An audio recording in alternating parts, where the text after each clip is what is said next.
不是太传，是太傅。三公太师、太傅、太保。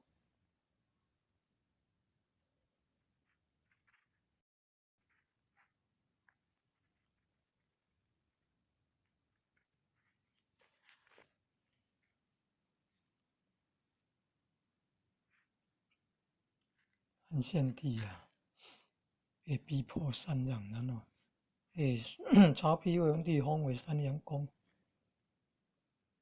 三阳王啊，三阳公啊。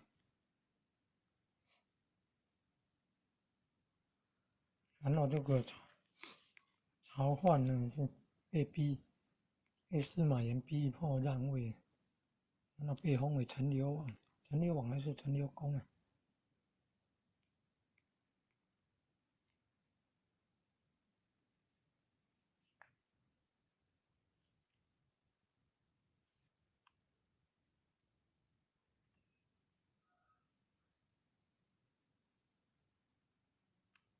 陈留王啊，同样都是王啊，皇帝之下是王。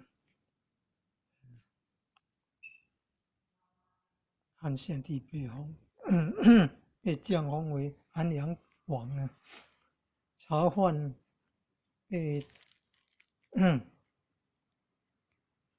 降封为陈留王。